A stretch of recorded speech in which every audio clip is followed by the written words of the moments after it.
From the moment that I wake up, put on my makeup, you were right there with me. Doesn't matter what I go through, you're my breakthrough. You know everything about me. You heard every prayer that came from my heart, and you love me. Yes, you love me. Woo! When I think of how you made me, it's amazing. I reflect your beauty every moment that I'm living. No counting your thoughts toward me. You're great. Sebelum mulai sama-sama kita mau bersatu di dalam doa ya. Bapa, kami datang ke hadapan-Mu, kami tahu bahwa kami haus dan lapar, bahwa kami ingin mengenal cara berpikir-Mu, kami ingin mengenal hati-Mu, kami rindu untuk Engkau boleh bangun terus-menerus kebenaran firman Tuhan yang begitu kekal dan abadi, sehingga di dalam kehidupan kami tidak ada satu hari pun yang terlewat yang dimana kami berjalan sendirian, tetapi setiap hari kami boleh berjalan bersama dengan Tuhan. Bapa, ampuni kami kalau kami seringkali mengarahkan mata kami bukan kepada salib Kristus, mengarahkan mata kami bukan kepada kebenaran firman Tuhan, tetapi mengarahkan mata kami seringkali kepada kedagingan dan kenyamanan yang ada di sekeliling kami. Tuhan, biar pada malam hari ini kami juga mau mendedikasikan beberapa waktu ke depan untuk mengarahkan mata roh kami kepada Engkau, kepada kebenaran firman Tuhan, biar ada kebenaran firman Tuhan yang juga boleh menguatkan kami semua. Terima kasih Tuhan, kami mengucap syukur, Roh Kudus kami undang untuk datang bekerja di antara kami. We pray in Jesus mighty name. Amin. Amin. Nah teman-teman, hari ini aku planningnya sebenarnya mau agak santai gitu ya, karena kita semua kemarin termasuk bahkan anak-anakku Jeremy dan Elisha yang 9 dan juga 5 tahun, mereka jadi sempat terbiasa tidurnya jam 2 pagi gitu. Karena kita jam 12, jam 1 kita masih ngobrol gitu ya, kita masih ketemu orang dan sebagainya. Pasti teman-teman yang ada di manapun juga saat ini berasa ya, begitu khasiat imbusnya habis, lumayan badan rada pegel-pegel juga gitu ya. Begitu udah nggak minum imbus lagi, kalau udah lagi di sana imbus terus gitu ya, aduh. Terus juga ada apa, ada kan mau cingre palanken, udahlah itu udah free flow lah, pokoknya kita beli terus ya, kan mau cingre palanken, udah aku jelasin juga bedanya apa gitu ya, supaya nggak salah gitu. Nah tapi malam hari ini aku mau membawa kita ke bawah sebuah kebenaran firman Tuhan yang oldies banget. Malam hari ini aku mau ajak kita untuk sedikit mempelajari sejarah atau historian. Kita mau balik kepada buku Perjanjian Lama. Bolehkah bersama-sama dengan aku kita membuka di dalam 2 Tawarik yang ke-13. Ya, this is very rare. Perjanjian Lama kita mulai di dalam tahun yang baru gitu ya. Nah, tapi ini seru banget karena ini satu-satunya kejadian yang menurut aku yang dalam jumlah yang massal, yang besar, terbesar terjadi, dan ini adalah bukti bahwa kuasa Tuhan itu bekerja gitu. Ini KM sudah langsung bilang pagi-pagi udah tawarik dong gitu. Ya by the way, buku Tawarik cukup mirip dengan buku Raja-Raja, tapi sudut pandangnya berbeda ya. Kalau sudut pandang buku Raja-Raja itu menjelaskan dari sudut pandang silsilahnya, kalau Tawarik itu dari sudut pandang keimamannya. Nah, ada beda juga dengan Samuel. Kalau buku Samuel itu mereka banyak penulisnya itu melihat sudut pandangnya itu dari sisi kenabiannya. Gitu loh. Nah, itu bedanya antara Raja-Raja, Samuel dan Tawarik. Makanya kadang kalau kita baca Tawarik sama kita baca Samuel dan Raja-Raja, kok kayaknya ada ketemu benang merahnya gitu ya, karena sudut pandangnya cukup berbeda gitu.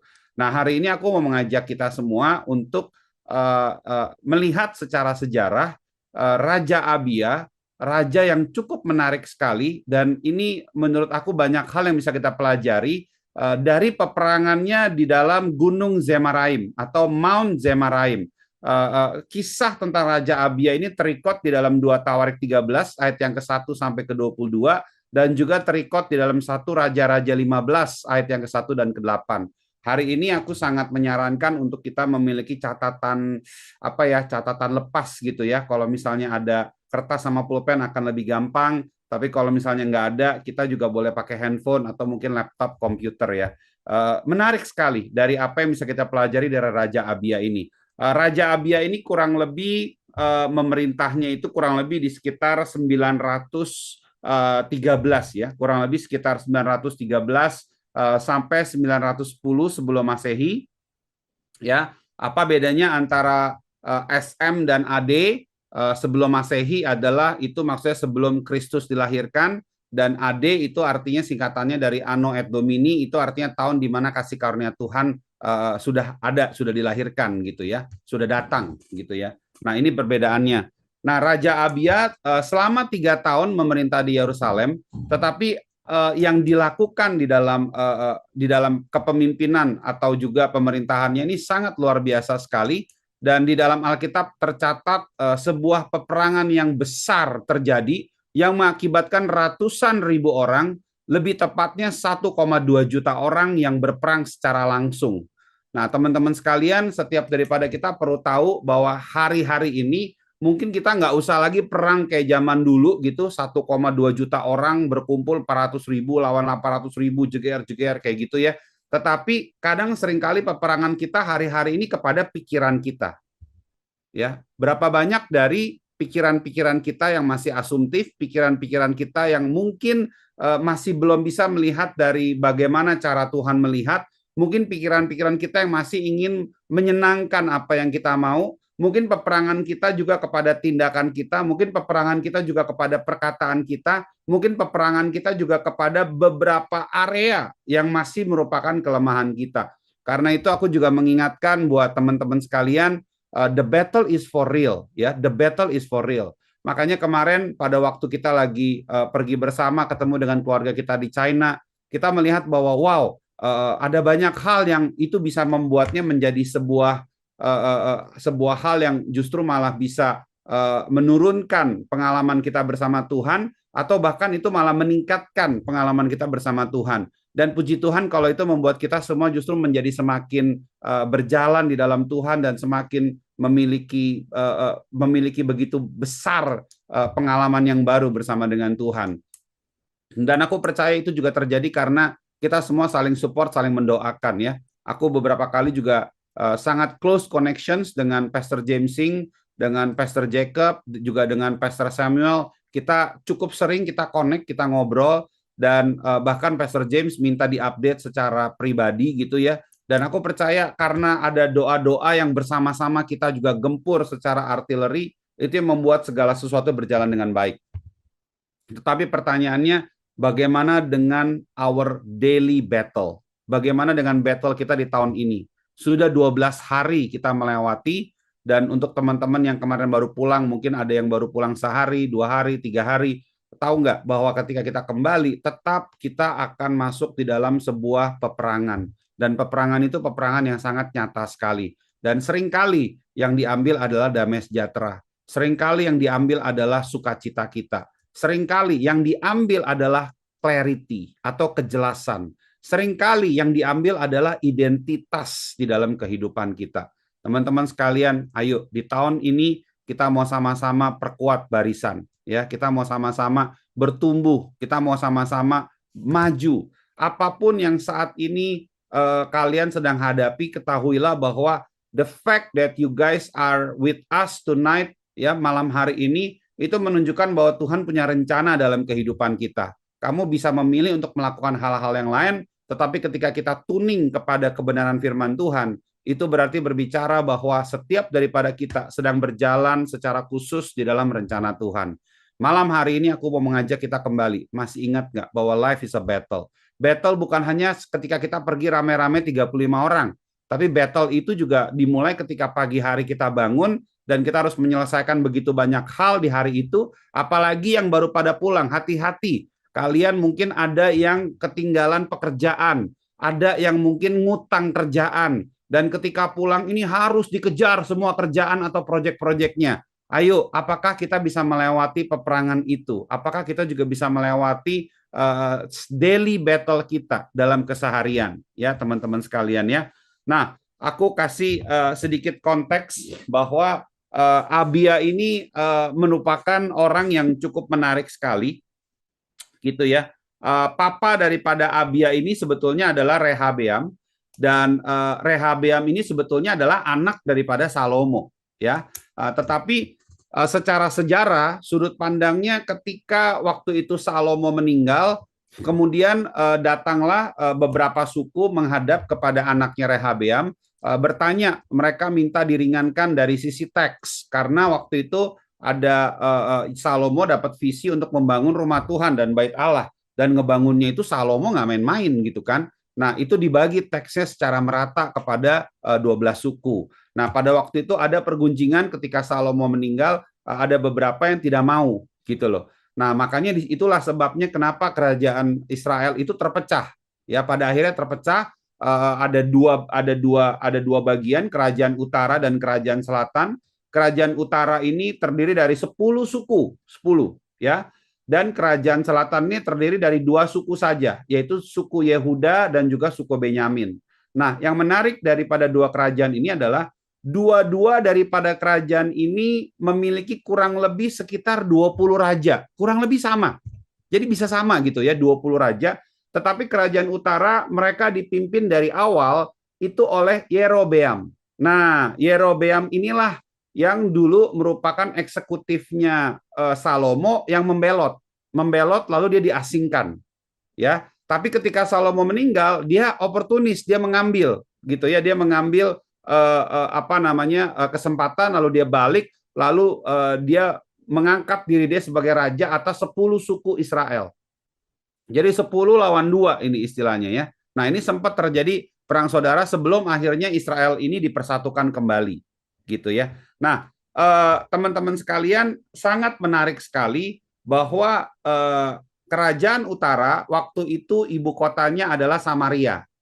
Ya, makanya kita belajar ke depan nanti ketika di tahun 700-an ketika Samaria jatuh kepada bangsa Asyur, ya kalau kalian tahu, nah disitulah justru kerajaan Israel kembali dipersatukan.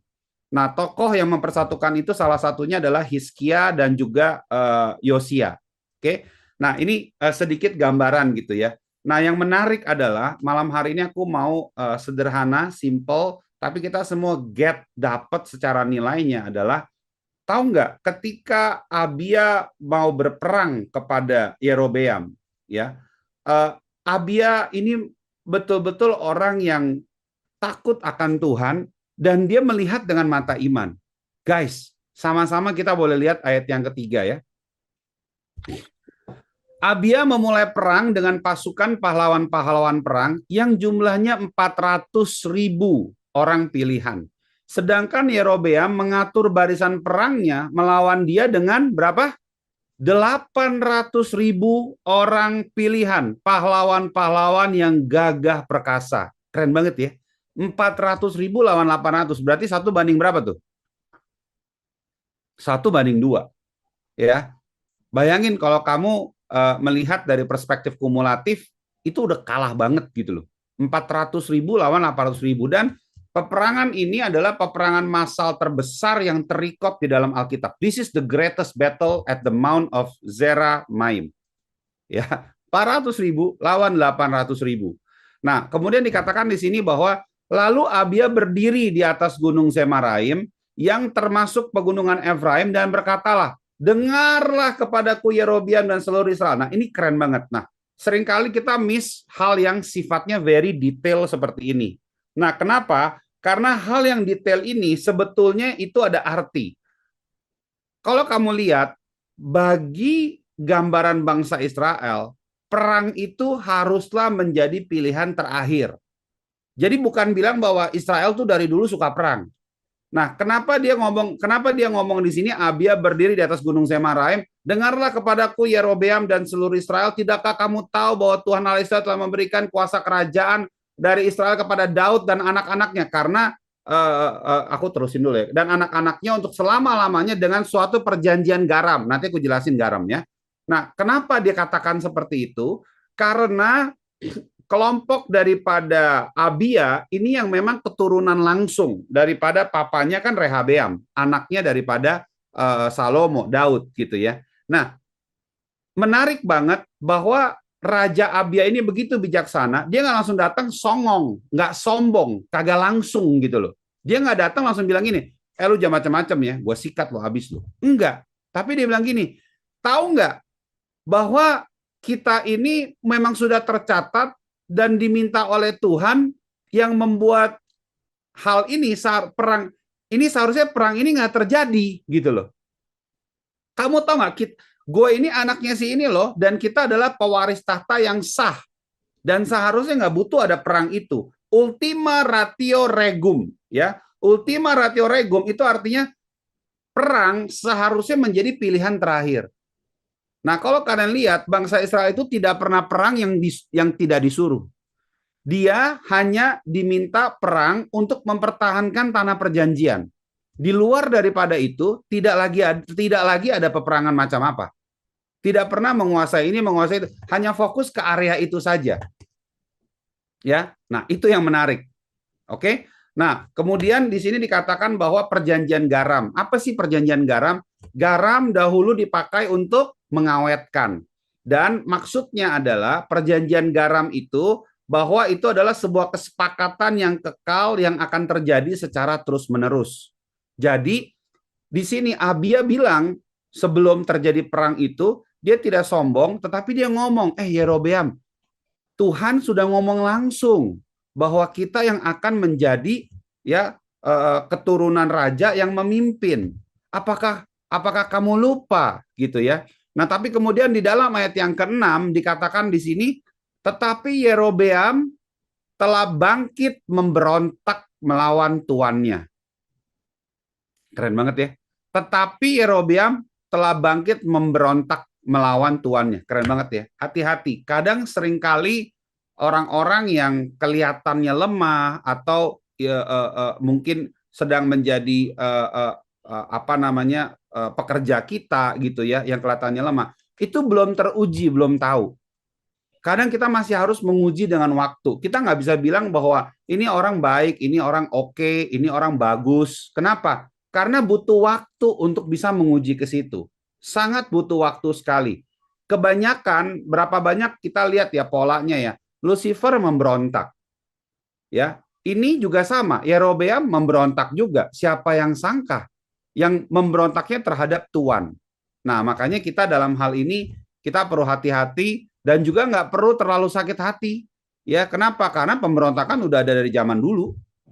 Jadi kalau ada seseorang yang berkhianat, ya orang-orang terdekat kita, ya it's okay, nggak apa-apa gitu loh. Toh kita nggak memiliki orang itu, kita tidak mengontrol orang itu, ya biarlah itu urusan dia dengan Tuhan. Tetapi nilai kita harus nilai yang tetap sama. Amin.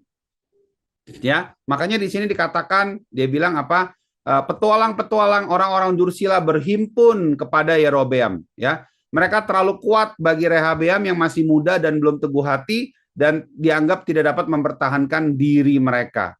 Nah, tentu kamu menyangka bahwa kamu dapat mempertahankan diri terhadap kerajaan Tuhan yang dipegang keturunan Daud karena jumlah kamu besar dan karena pada kamu ada lembu emas yang dibuat Yerobeam untuk kamu menjadi Allah. Nah, teman-teman sekalian, cara daripada Yerobeam ini memimpin 10 suku di utara adalah dia berpikir, wah ini keren banget. Nanti kalian bisa lanjut bacanya itu, kalau nggak salah itu ada di Satu Raja-Raja ya, Satu Raja-Raja 13 atau 14 gitu, itu dijelasin lebih detail.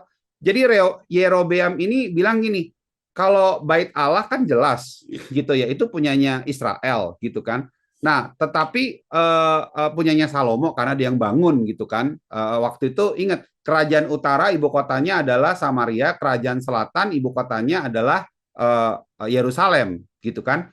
Nah, tetapi untuk supaya Yerobeam ini membuat sebuah cerita yang juga sama, pelan-pelan 10 suku itu dibelokin loh. Dibelokinnya dengan apa? Dialah yang membangun konsep lembu emas. Dan dia taruh di 2 kota ya, itu di kota yang namanya adalah Dan dan itu di kota yang namanya adalah Bethel. Jadi dia taruh di 2 kota itu gitu loh. Dia taruh di 2 kota itu dan menarik banget, dia menciptakan sebuah pilihan yang sepertinya sama. Jadi kayak oke, if you don't worship your God, ketika kamu tidak menyembah Tuhan Allah yang sebenarnya, pasti selalu ada penggantinya. Nah, itu yang menyeramkan. Demikian juga hidup kita, teman-teman sekalian. Mungkin kita zaman sekarang kalau dinancing dibikin lembu emas gitu, orang disuruh nyembah sih udah pada ketawa gitu. Nggak mungkin gitu ya. Tapi kadang gini loh, ketika kita lagi tidak sedang menyembah Tuhan Allah yang sebenarnya, Tuhan Allah yang sejati, kita itu bisa ke distract dengan hal-hal lain dan kita bisa menyembah yang lain. Nah, mungkin yang kita sembah itu bisa kenikmatan, mungkin yang kita sembah itu bisa kenyamanan, gitu ya. Dan kok bisa 10 suku loh. Ya, 10 suku. Oke, keren banget ya. Dan mereka untuk supaya bisa menjalankan fungsinya, mereka juga membuat kategori imam. Jadi ada imam juga. Jadi ada imam juga itu di kerajaan utara. Jadi Yerobeam juga buat ada konsep keimamannya. Ada imam yang mempersiapkan ini, yang ada imam yang mempersiapkan itu, gitu loh. Nah, lucu ya.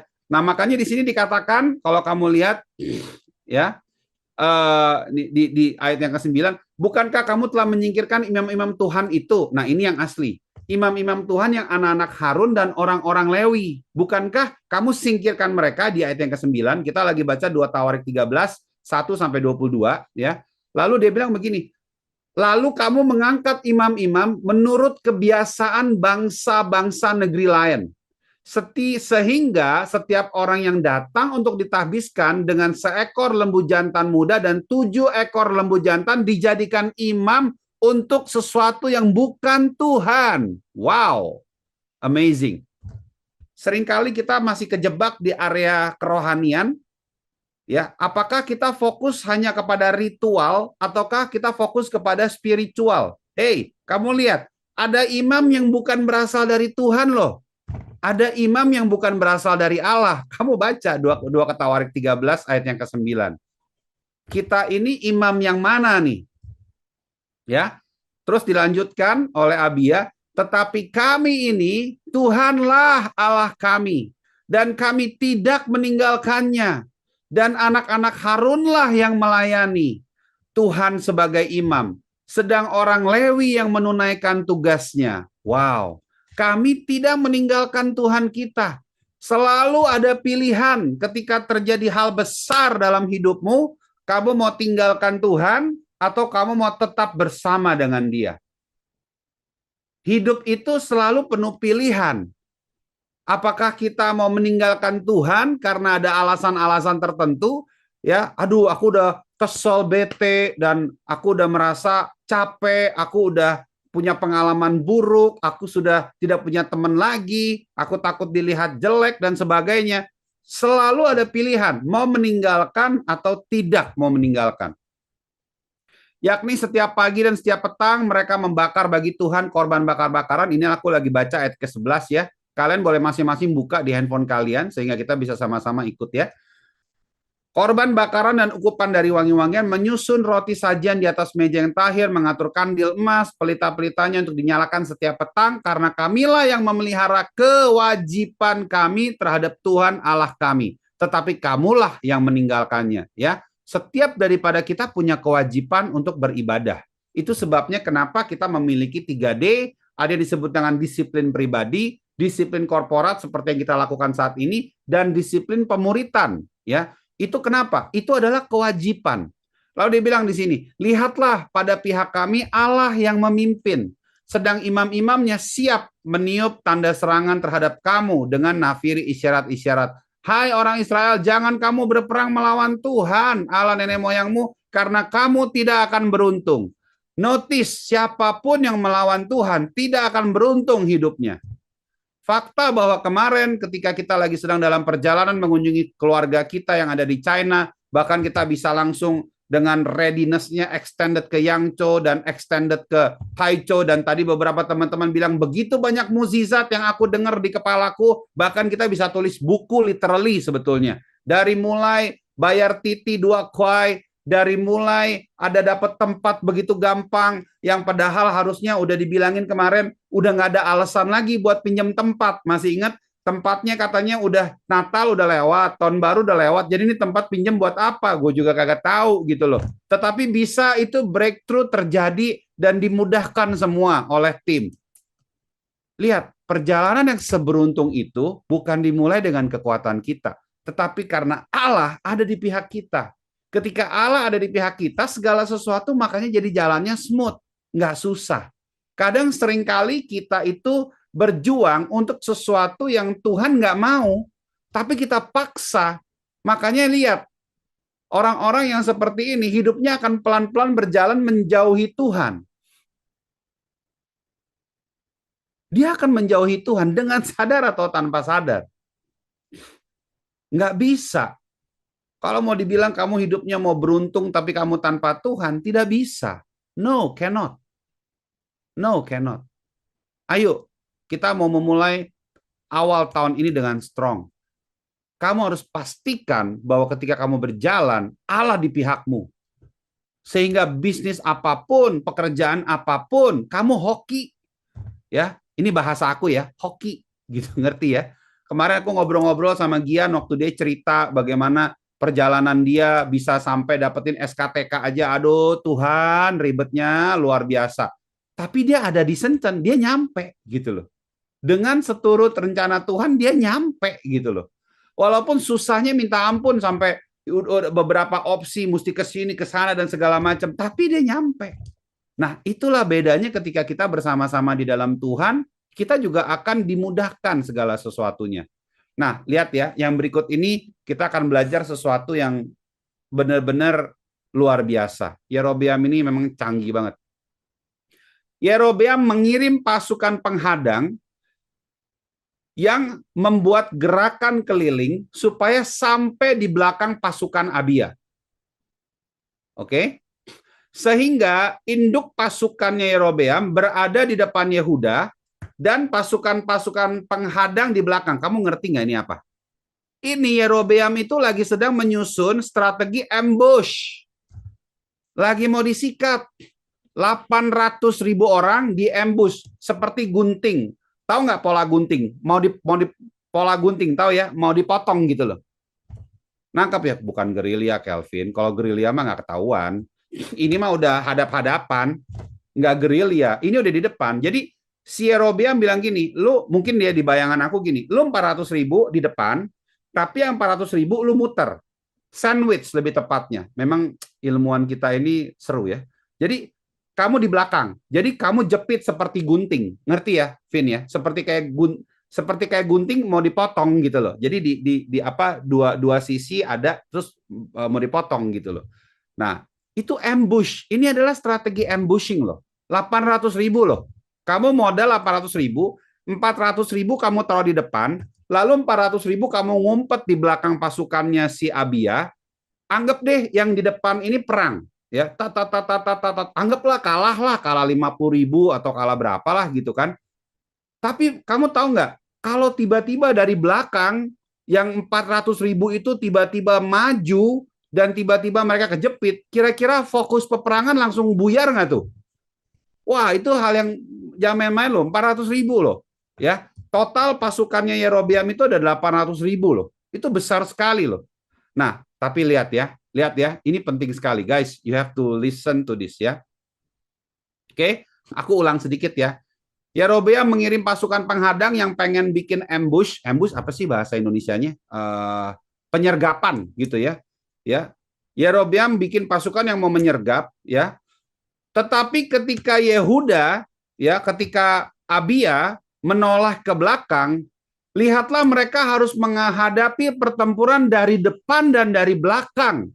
Lihat yang mereka lakukan. Ini yang harusnya kamu lakukan ketika kamu lagi sedang di dalam tantangan yang besar. Jangan cari pastor, jangan cari teman-teman, jangan cari pendoa, jangan cari yang suka puasa atau siapapun, jangan cari dukun, jangan cari nabi.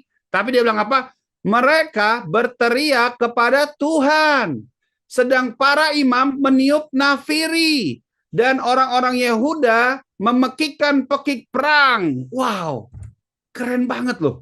Jadi ketika mereka dalam kondisi terdesak, bukannya ya Tuhan matilah kita hari ini, habislah udah bangsa Yehuda hancur lah udahlah titip salam sama anak-anak lu ya, kasih tahu tuh si Dede ya, kasih tahu tuh si kecil ya, udahlah habislah kita caicien lah udah semuanya lah, udahlah gitu kan. Enggak, tetapi ketika Yehuda menoleh ke belakang, dan dia lihat harus menghadapi pertempuran ayat yang ke-14, mereka berteriak kepada Tuhan. Dan bukan cuma itu, para imam segera connect ke atas. Para imam meniup nafiri. Ayo, cari teman-teman yang betul-betul satu roh di dalam kita, lalu kita tiupkan ya doa kita connect kepada spiritual connection kita kepada Tuhan. Mereka berteriak, wow, itu luar biasa. Dan orang-orang Yehuda, mereka tidak takut, mereka tidak lemah iman, mereka tidak lagi berpikir bahwa habislah kita, karena di depan kita ada 400.000 orang, dan di belakang kita ada 400.000 orang, kita sedang dijadikan sandwich, kata versinya si Gian tadi. No, mereka nggak melakukan itu. Tetapi yang terjadi di sini, mereka memekikkan pekik perang. Wah, itu mungkin kalau versi BCC kita ngomong BCC family, we build community gitu kan. BCC family, we build community. Mungkin istilahnya kayak gitu ya. Nah, itu keren banget gitu loh. Dan lihat, pada saat orang-orang Yehuda itu memekikkan pekik perang, Allah memukul kalah Yerobeam dan segenap orang Israel ya, itu kalah. Dan itu luar biasa sekali di sini dijelaskan, itu yang terjadi pada Raja Abia dan suku Yehuda. Wow. Allah yang memukul kalah Yerobeam. Guys, terserah mau pakai ilmu matematika yang model mana. Kalau Tuhan Allah beserta kamu, bisnismu nggak akan tutup. Bisnismu tidak akan tutup. Wirausahamu tidak akan tutup. Pekerjaanmu tidak akan tutup. Kehidupanmu tidak akan hancur. Kalau engkau berjalan bersama Allah, Allah yang akan memukul kalah setiap permasalahan di dalam kehidupan kita. Ya. Lalu kemudian ayat yang ke-16 dikatakan orang Israel lari. 800.000 orang lari loh. 800.000 orang lari. Can you imagine itu gimana ceritanya? 800.000 orang lari gitu loh. Orang-orang Israel lari dari hadapan Yehuda, tetapi Allah menyerahkan mereka ke dalam tangan Yehuda. Kalau Tuhan udah kasih kamu berkat, kamu mau lari nih, lihat tanganku ya. Misalnya kamu ada di sini nih, lalu Tuhan ini. Kalau Tuhan udah kasih mau berkat, kalau Tuhan sudah kasih kamu berkat, selama kamu hidup di dalam coveringnya Tuhan, ini adalah gambaran coveringnya Tuhan ya. Ini kamu ya, ini kamu, ini adalah coveringnya Tuhan. Selama kamu hidup dalam coveringnya Tuhan, walaupun kamu tidak mau menerima berkat itu, tetapi Allah menyerahkan kepada kamu berkat itu. Kamu mau lari kemana aja, selama kamu di dalam coveringnya Tuhan, kamu mau di sini, mau di sini, mau di sini, mau di sini, mau di sini, mau dimanapun juga, Tuhan akan menyerahkan berkat-berkat itu kepada kamu. Amazing nggak guys? Luar biasa sekali ya. Inilah Tuhan kita yang begitu keren. Kamu nggak bisa lari dari berkat Tuhan. Kamu tidak bisa lari dari kuasa Tuhan, mukjizat Tuhan yang bekerja dalam kehidupanmu. Inilah Tuhan kita yang begitu dahsyat. Ya. Ayat ke-16. Orang Israel lari dari depan Yehuda, tetapi Allah menyerahkan mereka ke dalam tangan Yehuda. Tahu kalahnya berapa banyak? Ayat ke-17 ya, kita catat ya. Abia dengan laskarnya mendatangkan kekalahan yang besar kepada mereka. Dari suku-suku kerajaan utara itu, ya, yang di sini disebut orang Israel, mati terbunuh 500.000 orang pilihan. Bagaimana mungkin 400.000 lawan 800.000 yang mati musuhnya 500.000? Coba. Kelvin udah, iya itu nggak make sense, Pas. Iya sama, gue juga waktu baca ini nggak make sense juga gitu loh. Coba lu pikir deh, 400.000, maksud gue gini, pasti ada dong 1-2 tentara Abia yang bego gitu, yang begitu cabut golok udah kepenggal gitu, palanya ceplet gitu misalnya kan. Bisa aja dong kayak gitu, bener gak sih? Tapi enggak loh. Dari 400.000 tentara Abia, orang-orang pilihan, mengalahkan 500.000 yang mati. Demikianlah orang Israel, kerajaan utara itu, ditundukkan pada waktu itu, sedangkan orang Yehuda menjadi kokoh karena mereka mengandalkan diri mereka kepada Tuhan, Allah nenek moyang mereka dan Allah nenek moyang kita. Ayo BCCers, kita juga harus bangkit. Mulai mengandalkan Allah dari nenek moyang kita juga. Kita ini Israel rohani loh. Kita harus kembali fokus bukan hanya melihat apa yang baik, apa yang nyaman, apa yang enak, apa yang begitu luar biasa, apa yang hebat, apa yang keren. No. Tapi kita kembalikan mata kita ini kepada Allah nenek moyang kita. Bahkan di sini dikatakan, ya, Abia mengejar Yerobeam dan merebut daripadanya beberapa kota. Itu Betel itu ada lembu emasnya, habis itu disikat itu, ya. Dicairin, dijadiin anting-anting, dikasih bagi-bagi gratis tuh pasti itu, ya. Abia mengejar Yerobeam dan merebut daripadanya beberapa kota, yakni Betel dengan segala anak kotanya, Yesana dengan segala anak kotanya, Efron dengan segala anak kotanya. 400.000 pasukan. Endgame-nya menguasai 3 provinsi dengan beberapa anak kota di bawahnya. Does it amazing, guys? Keren nggak? Keren nggak? Tidak pernah lagi Yerobeam mendapat kekuatan di zaman Abia. Tuhan memukul dia sehingga dia mati. Seseorang kalau sudah begitu lari dari hadapan Tuhan, dia akan dipanggil Tuhan. Ketika kita memiliki tugas, visi yang Tuhan sudah berikan dalam kehidupan kita, tetapi kita tidak mau melakukan, mungkin kita juga akan dipanggil Tuhan. Makanya hiduplah sesuai dengan yang memang diinginkan. Sesuai dengan memang yang kemampuan yang kamu itu sudah diberikan. Aku percaya di dalam setiap kita pasti sudah punya, sebetulnya dalam hati dalam ini sudah punya kurang lebih ancer-ancer. Kita ini mau bagaimana? Kita ini mesti apa?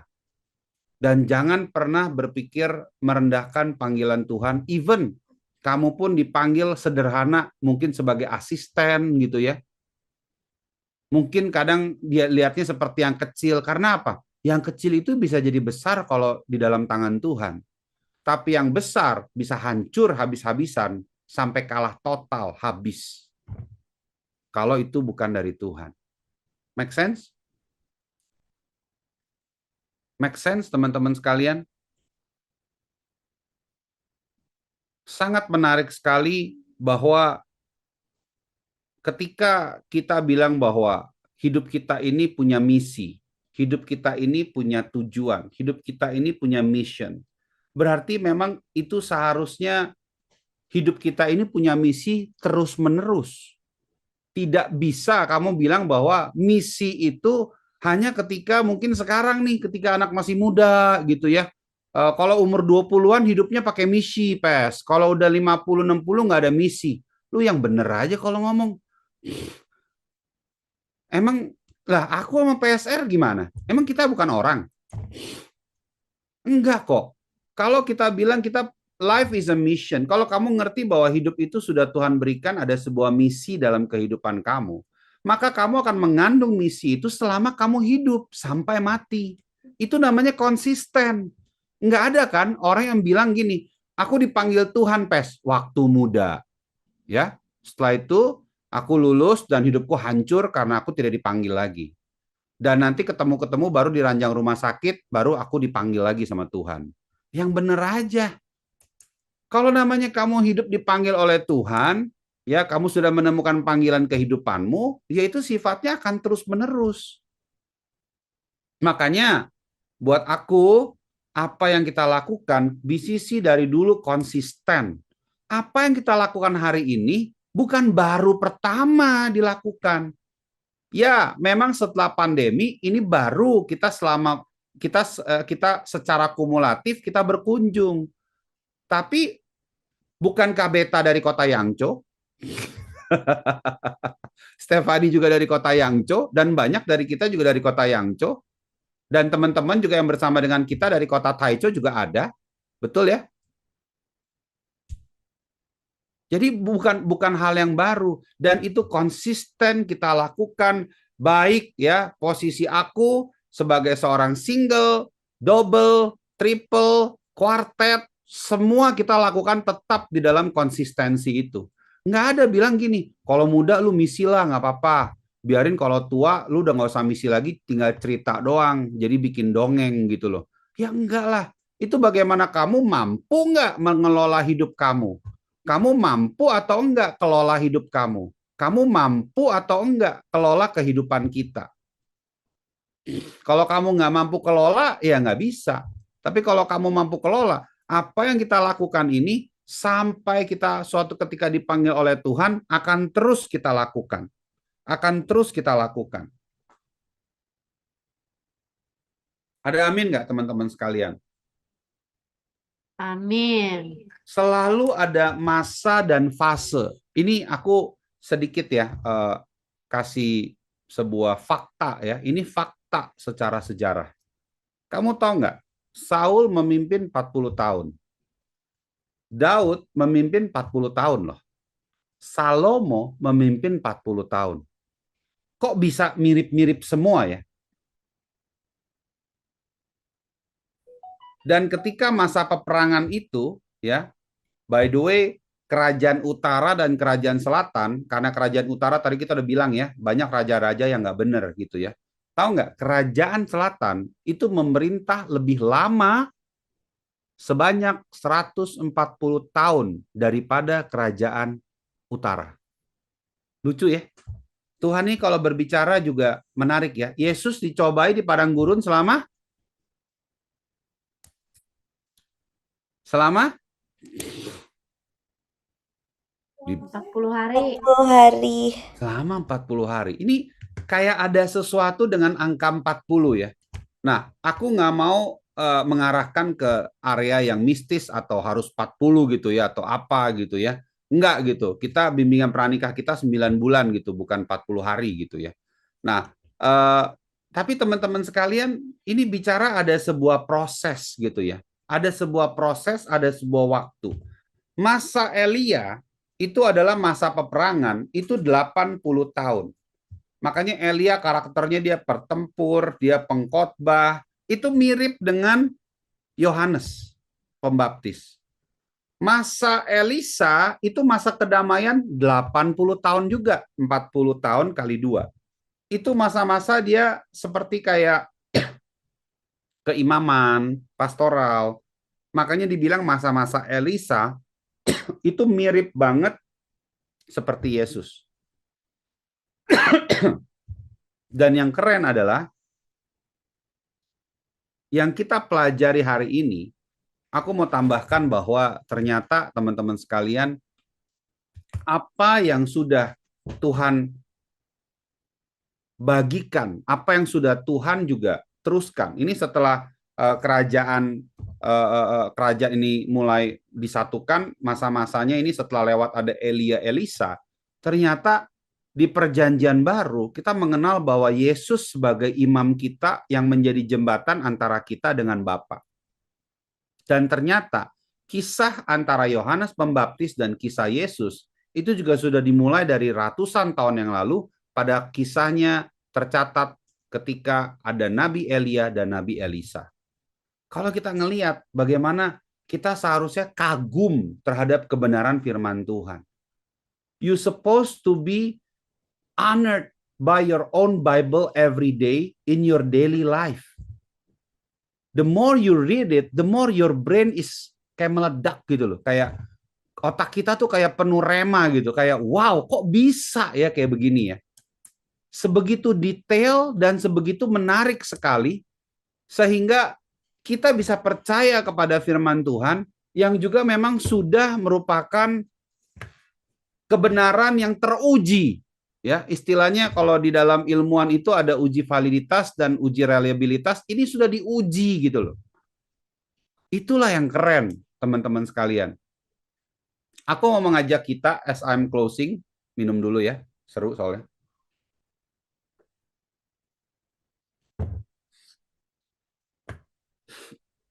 Dan kalau kita tambahin sedikit sejarahnya, tadi aku udah bilang di depan, di sekitar tahun 720-an itu akhirnya Samaria jatuh ke Asyur, lalu kemudian akhirnya Hizkia bikin reformasi secara keagamaan yang besar-besaran, lalu juga oleh Yosia, dan akhirnya kerajaan Israel singkat cerita jadi bersatu lagi lah, gitulah intinya ya, kerajaan Israel bersatu gitu. Nah, Aku mau mengajak kita semua eh, bukan hanya sekedar keren melihat cerita Abia, tapi ternyata dari kisah Abia ini kita bisa melihat bahwa ada sebuah struktur yang Tuhan juga bangun di dalam kehidupan dan sejarah zaman gitu ya. Dan struktur itu sudah terbukti dan nyambung sampai kepada perjanjian yang baru gitu loh. Sampai pada akhirnya ke zaman Yesus. Jadi makanya sering dibilang begini, apa yang terjadi di dalam perjanjian baru itu sebetulnya merupakan bayang-bayang yang sudah ditetapkan di perjanjian lama. Kalau Tuhan Allah yang kita sembah sudah menetapkan di dalam kehidupan kita, kamu punya trait-nya apa? Kamu punya keunggulannya apa? Talenta kamu apa? Apakah betul hidup kita nggak akan ada gunanya dan sia-sia selama kita hidup? Karena itu nggak pernah terbukti secara historis. No.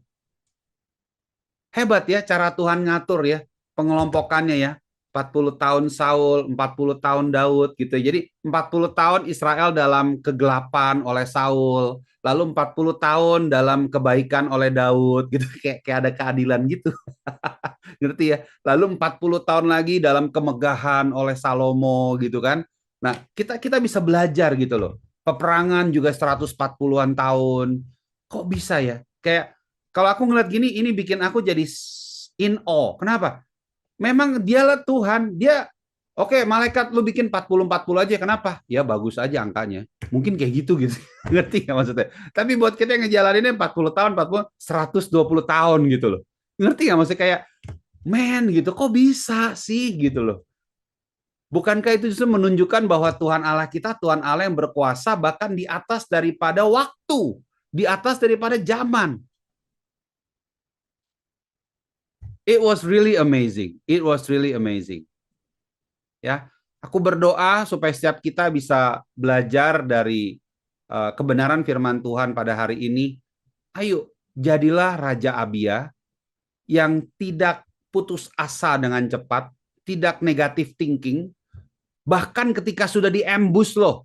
Orang kadang bilang kalau waktu negatif thinking itu belum di-ambush. Ini lagi sedang on war, sedang on battle gitu loh. Ngerti nggak sih?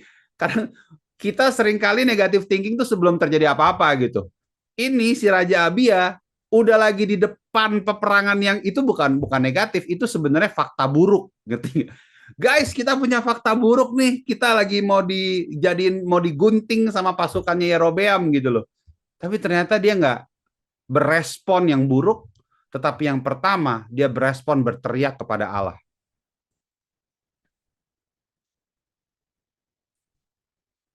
Mari kita boleh bersama-sama malam hari ini kembali meneriakkan pekik peperangan kita juga bersama-sama kepada Tuhan kita. Dan aku berdoa, teman-teman, apapun pengalaman yang segitu banyak yang aku bilang tadi, kita literally bisa bikin buku. Terlalu banyak mukjizat yang terjadi pada perjalanan ini. Aku mau kesaksian. Pada waktu tukar kado di Sencen, waktu itu Pesterika, waktu itu kita lupa, kita lupa beli shampoo, kita lupa bawa shampoo, dan kita berusaha untuk pakai shampoo yang biasa, yang dikasih di unit yang kita tempatin. Tapi tahu nggak, Tuhan begitu baik di acara tukar kado itu, tebak hadiah yang kita dapat dan diberikan itu apa? Shampoo. Dan Jeremy aja sampai anakku ya, Jeremy sampai, Papa kita dapat shampoo gitu kan. Dan itu enak gitu, shampoo-nya wangi gitu. Karena sebelumnya shampoo yang dikasih di unit apartemennya, itu kayaknya shampoo dengan wax bergabung teman-teman. Jadi seharusnya setelah kamu shampooan, kamu nggak usah sireman langsung keluar gitu. Cuman kita kan rada aneh gitu kan. Jadi itu kayak shampoo sama wax digabung. Jadi begitu kamu pakai kayak lepek gitu. Langsung bisa dimohak ke atas gitu kan. Tapi Tuhan kita Tuhan Allah yang baik sekali. Dia siapin kita shampoo. Di detik itu, aku langsung teriak loh. Kalian mungkin ada beberapa yang masih sadar kali ya. Yang satu ruangan sama aku langsung ngomong, aku mau kesaksian, aku mau kesaksian. Aku langsung ngomong gitu loh. Aku nggak tahu ada beberapa nggak teman-teman sadar nggak? Aku langsung ngomong, I want to test it. Aku mau kesaksian nih. Gue dapet shampoo loh. Gue dapet shampoo loh. Kenapa? Di detik itu, ketika kita memiliki pengalaman baru berjalan bersama dengan Tuhan, mulut nggak bisa bohong, mulut nggak bisa diem. Kita dengan sendirinya akan ngomong. Kenapa? Kalau lu mendapatkan emas, lu mendapatkan kebaikan, mendapatkan profit, bagaimana lu bisa nggak bahagia gitu loh? Ketika kita tahu bahwa Tuhan Allah yang kita sembah adalah Allah yang mendengarkan, Allah yang bersama dengan kita, dan dia memberikan kepada kita penyediaannya, pemeliharaannya. Bagaimana mungkin kita bisa menahan bibir dan mulut kita? Gak bisa. Itu aku langsung ngomong, guys, gue mau kesaksian nih. Dapat shampoo. Wah, gue keluarin tuh shampoo-nya warna biru. Shampoo-nya bagus lagi, wangi. Terus pada waktu aku pulang, aku mau pulang ke Indonesia, lalu Jeremy bilang, Pak, shampoo-nya boleh dibawa nggak? Aku bilang, waduh, J, bawa shampoo berat nih. Kita pulang udah bawaan kita udah 100 kilo gitu loh. Ada beli beberapa barang buat pembicara-pembicara juga ya. Kita udah berusaha pack lah gitu, mungkin 100 kilo lebih lah gitu kan. Tapi Jeremy bilang bawa, Pak. Oke, kita bawa ya. Ya udah nggak apa-apa. Biar kita setiap kali pakai tuh shampoo kita ingat bahwa Tuhan memelihara dan menyediakan di dalam kehidupan kita. Ya, malam hari ini, guys, kita nggak mau jadikan kesempatan kemarin kita pergi bersama-sama ketemu teman-teman keluarga kita cuman jadi sebuah histori yang dulu pernah terjadi. No. Biar kita semua memekikkan pekik kemenangan itu. Dan ketahuilah, yes, you are in the battle. Tapi the battle itu pasti dimenangkan oleh kamu. Kalau kamu mengizinkan diri kamu berada di pihak Tuhan. Karena tidak ada yang bisa mengalahkan Tuhan Allah kita. God bless you. Tuhan Yesus memberkati. Hai BCC Family, hope you are blessed dengan firman Tuhan yang telah dibagikan. Remember, the Bible said, berbahagialah orang yang mendengarkan dan mentaati firman Allah. So together, let's try to put today's word of God into practice. Oh, dan aku encourage kita untuk boleh sama-sama follow BCC's Instagram and subscribe to our YouTube account supaya kita boleh terus sama-sama diperlengkapi dan bertumbuh untuk menjadi semakin serupa Kristus. Bagi teman-teman yang membutuhkan dukungan doa, konseling, atau komunitas untuk bertumbuh, you are very welcome to DM us on Instagram atau juga bisa email pada alamat yang tertera. See you soon ya BCC Family. God bless.